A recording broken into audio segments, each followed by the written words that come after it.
I don't have a lot of vintage cookbooks to sell, but I do collect them, and they have really shaped the way I think about vintage entertaining, recipe keeping, and creating a more collected kitchen.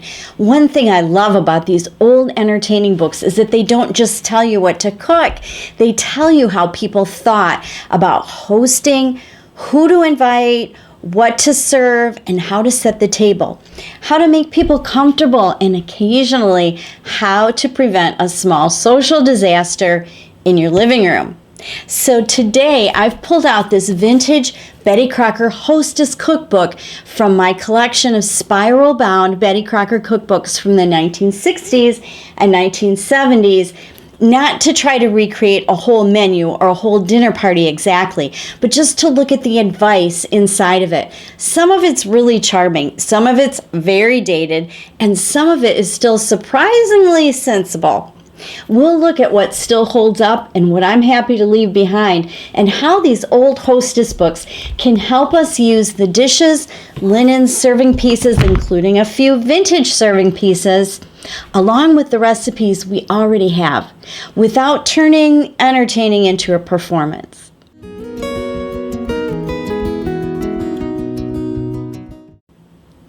Hi, I'm Carol. I sell vintage on Etsy, and on this channel I talk about selling vintage, learning about vintage, and finding practical ways to actually live with the vintage pieces we love.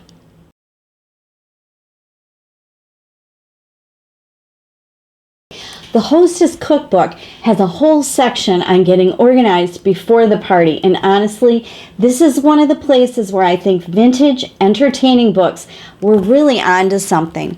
They talk about having a countdown checklist for the days and hours before guests arrive, keeping track of what you've served if you entertain often, and having plenty of ice on hand, and pulling things together before the last minute.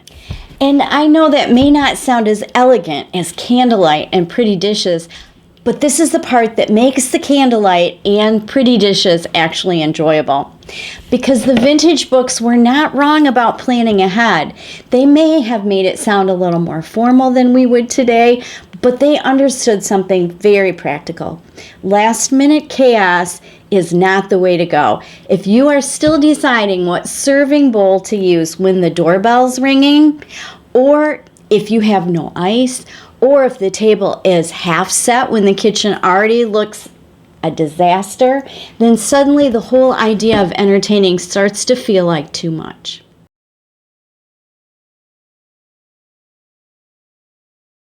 That is one reason that I have created the collected table. I wanted to take the charm of old entertaining books, the thoughtful table, the pretty serving pieces, the candles, and the sense that a meal can feel special, and make it useful for the way we actually live now. The collected table is not about planning a perfect dinner party.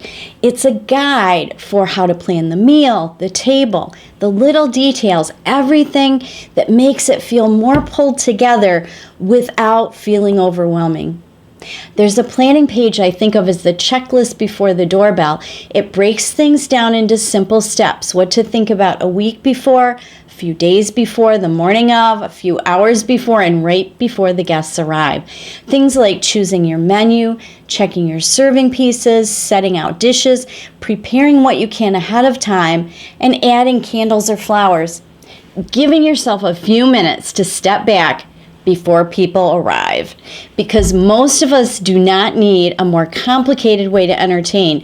We need a calmer, simpler one. And of course, this only works if you actually look at a checklist before the guests are in the driveway.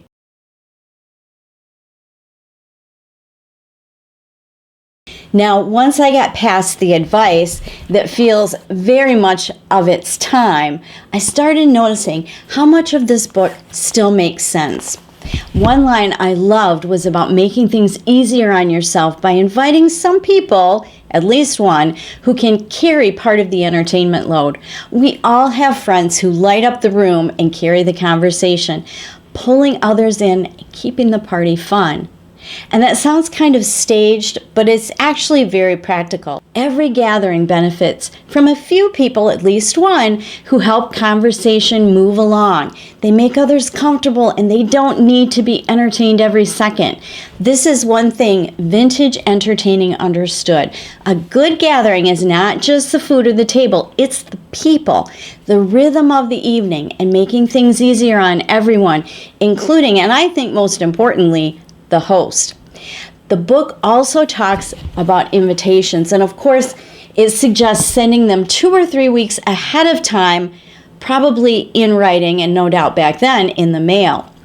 Now, nowadays, I am not mailing out a formal invitation for a dinner party with friends, but the idea underneath it still works. Tell people what they need to know. These days, that can just be a text, but clear information still matters. What time does it actually start? Is it casual? Should people dress up? Is there a theme? Will we be outside? Do I need specific kinds of shoes? Should they bring anything? Is this someone's birthday or special occasion? Now, the map to your house can stay in the past because we have phones now with GPS, but helping people arrive prepared, that still works. Then the book moves into the menu planning. And here's where Betty gets very firm. Never experiment with a new dish for a party. I hate to admit it, but she's right. I've done this so many times and it's always been a disaster. A dinner party is not the time to discover a brand new recipe and see how it works. The advice here is very sensible. Use some do-ahead dishes. Don't plan a whole menu that needs perfect last-minute timing. And if you're serving buffet style, don't choose food that people have to fight with on their plates. That's the kind of practical hosting advice I really appreciate. And when I'm thinking through the menu, I want to ask, what can be made ahead? What won't trap me in the kitchen once my guests are here? And what will actually be easy for people to eat? Because the menu should serve the gathering. The gathering should not suffer because the menu is too dramatic.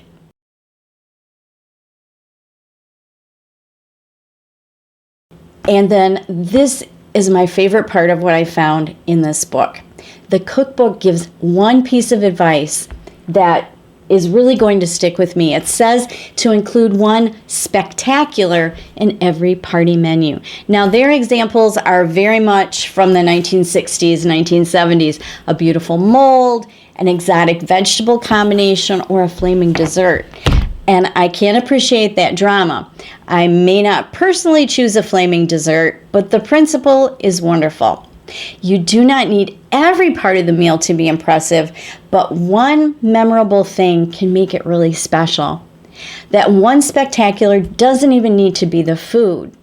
It might be a beautiful centerpiece, a candle arrangement, a vintage punch bowl, a cake stand, a silver tray, a special serving piece, or one piece on the table that makes everything else feel more intentional. That's where vintage pieces are so useful because they already have presence, they have history. They bring shape, shine, color, texture, and even a story with them. So when I'm thinking about a table or a small gathering, I like to ask, what's the one thing that would make this feel special? Not 12 things, one. Because 12 things is how we get into trouble and how we get overwhelmed and how we decide we never want to entertain again. Choose one item that can do a little extra work, something with height, something with sparkle, something with color, something with history, something that makes the table feel collected instead of ordinary. Because that one spectacular does not have to shout, it just has to give the table a reason to be remembered. But of course, even the prettiest serving piece cannot save you if you're still looking for the napkins when the doorbell rings.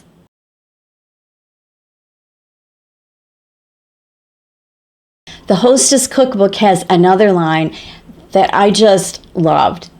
It's a thrill to set a formal table. Now that does sound a little dramatic, but I understand what they meant. There's something very satisfying about pulling pieces together and seeing the table start to feel ready. When I'm having a dinner party, the first thing I do on the morning of the party when I get up is start setting the table, and I work on it all day long. Not because it has to be fancy, not because every fork is under inspection, but because the table begins to say, something's really happening here. People are expected, and this is going to be fun. And that's the part I love.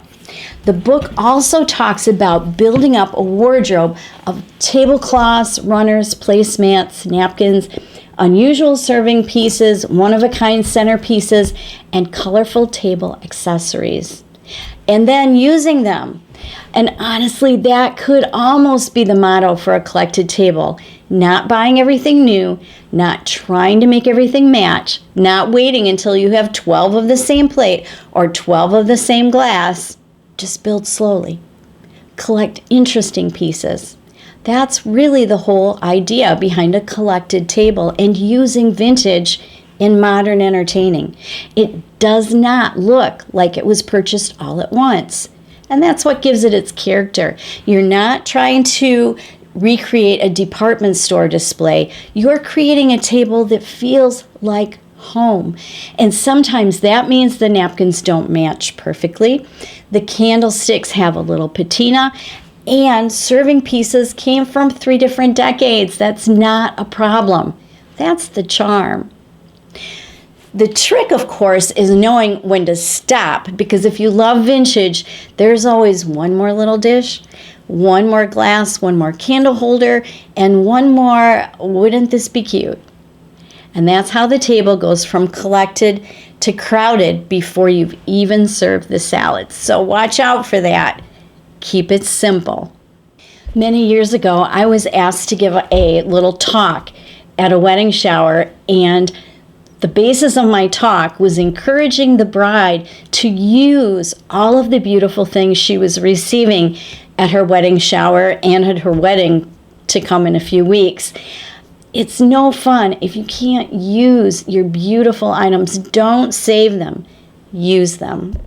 The cookbook also talks about flowers, candles, using a theme, even keeping an eye on heat and ventilation, which made me smile because that is very practical. But this book is from a time before everyone had air conditioning in their homes. Still, nobody remembers the centerpiece if they were sweating through dinner. And when it comes to a theme, I like to keep that relaxed. The cookbook says take your inspiration from the world. A theme does not have to mean costumes, party favors, and a level of commitment that none of us agreed to. It can be as simple as candlelight and silver, a garden table, a cozy fall dinner, or just blue and white dishes.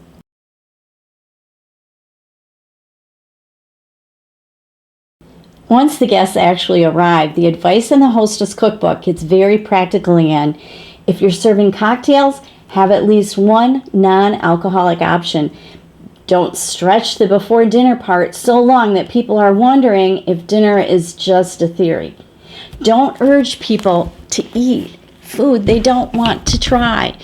And try not to disappear into the kitchen for the entire evening. Honestly, that all holds up today. Have something for everyone to drink. Don't make people wait forever to eat.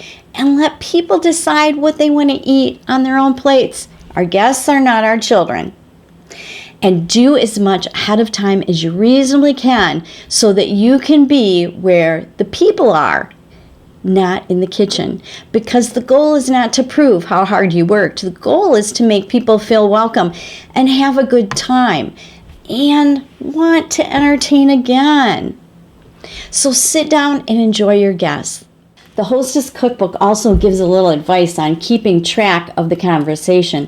Basically, if an argument starts, you are supposed to separate the antagonist conversationally and physically if necessary, and that made me laugh. Vintage Betty Crocker was apparently prepared for both dinner and conflict management. But again, it's funny, but it's not entirely wrong. Hopefully your dinner does not require tactical seating adjustments. But it's a reminder that hosting is partly about paying attention, not controlling every conversation, not hovering, just noticing the room.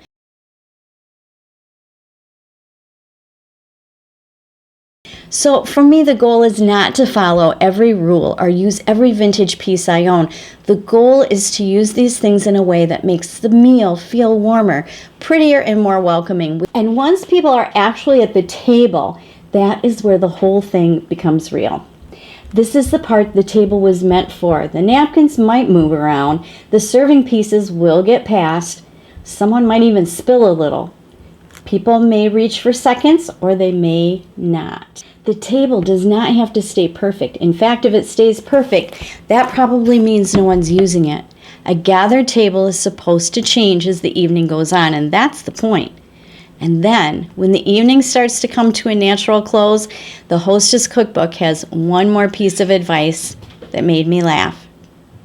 It says to send your guests away graciously, but with dispatch. In other words, be warm, be kind, but do not accidentally start a second party at 10:45 when everyone was already reaching for their coats. And honestly, that's not bad advice. It's a gracious way to let an evening end. The Hostess Cookbook is enchanting, and parts are very funny, but it also reminds me how much I love the spirit of old entertaining books. The thoughtfulness, the planning, the table setting, the idea that a meal can matter. But I wanted to take that spirit and translate into something more relaxed and usable for the way we live now. Not for a perfect party, not for a performance, just a gathered table that feels cared for. And that's really the heart of the Collected Table. It's a simple digital guide for thinking through the table, using what you already have, mixing vintage pieces in a natural way, and making a meal feel a little more special without making it more stressful.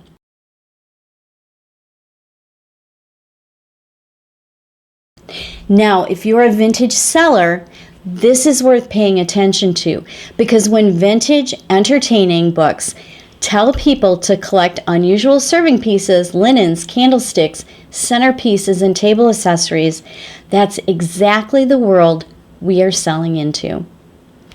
People are not always just buying an object. They're often buying the feeling of a more beautiful, more meaningful home. A creamer can be used to serve salad dressing. A silver tray can hold drinks, desserts, candles, or after-dinner coffee. Candlesticks can make an ordinary meal feel intentional, and a vintage bowl can become that one spectacular thing on the table. So when we photograph and describe vintage pieces, we're not just listing inventory. We are helping people imagine how those pieces could live again. That's one of the things I love about selling vintage. The pieces still have a job to do. They can still be used. They can still make a table prettier. They can still help create a moment. So after spending time with this Hostess Cookbook, I think my takeaway is this. Some of the advice is dated, some of it makes me laugh, some of it is just so wise. Plan ahead, make people feel expected, use the pretty things, don't trap yourself in the kitchen, don't invite mortal enemies, and have enough ice. And honestly, that is not a bad little hosting philosophy. Maybe vintage entertaining is not about going backward. Maybe it's about bringing back a little more care, a little more thoughtfulness, a little more beauty into everyday things. And maybe it's about remembering that a table does not have to be perfect to be meaningful. I would love to know if you collect vintage cookbooks, old recipe cards, old entertaining books, and if you ever actually use them, or if you mostly read them like little time capsules. You can also tell me what vintage hosting advice you think still holds up, and what advice can stay exactly where it belongs in the past. I will link my Collected Kitchen recipe binder kit and my Collected Table dinner party guide below in the description in case you want to check out a simple way to bring some of this vintage-inspired hospitality into your own home. And if you enjoy talking about selling vintage, living with vintage, and finding meaning in these old pieces, I'd love to have you here. Thanks so much for watching, and I'll see you next time.